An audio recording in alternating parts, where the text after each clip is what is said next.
Je m'appelle Christopher Benny, je suis coach professionnel, je suis consultant en bilan de compétences et je suis formateur en management et leadership. Alors, un bilan d'aptitude étudiant, c'est inspiré du bilan de compétences. Donc le bilan de compétences, normalement, c'est plutôt en 15 heures ou alors en 24 heures et souvent c'est en deuxième partie de carrière. C'est le moment où on va accompagner une personne lorsqu'elle cherche finalement du sens à sa carrière. Et on s'est dit qu'on allait proposer le bilan d'aptitude étudiant à nos étudiants de manière à ce qu'ils n'attendent pas d'avoir une quarantaine d'années pour se poser les bonnes questions sur leur devenir professionnel. Alors l'objectif pour l'étudiant, ça va être tout simplement un petit peu comme le bilan de compétences. Forcément, c'est de faire un constat donc, des compétences acquises pendant leur formation et celles qui sont aussi d'ailleurs en train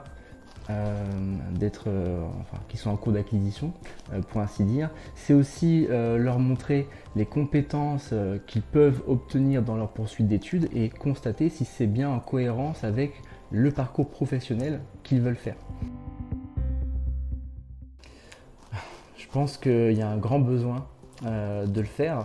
Moi je le vois tous les jours, étant donné que je reçois des personnes justement en deuxième partie de carrière qui se posent des questions sur le sens de leur travail. Beaucoup, on vit en ce moment une crise de sens un peu généralisée et je pense que si on peut éviter à nos étudiants d'attendre justement ce moment-là en deuxième partie de carrière pour se poser ces questions-là, je pense que c'est un vrai bénéfice pour eux. Et puis à côté de ça, ça leur fait vivre aussi un moment comme on pourrait dire, un moment où ils vont se poser des questions, comme le ferait un professionnel aguerri, finalement, autour des compétences.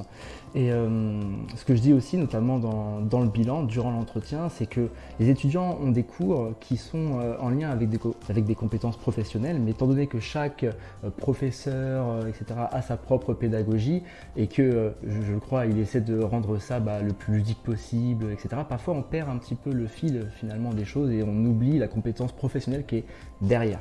Donc c'est aussi un moment où ils vont conscientiser, donc porter à leur conscience les compétences qu'ils ont et ça les valorise aussi quelque part. Ils se disent mais ah oui en fait tout le chemin que j'ai parcouru ça a de la valeur. Parce que souvent on est un peu focus au quotidien et on l'oublie.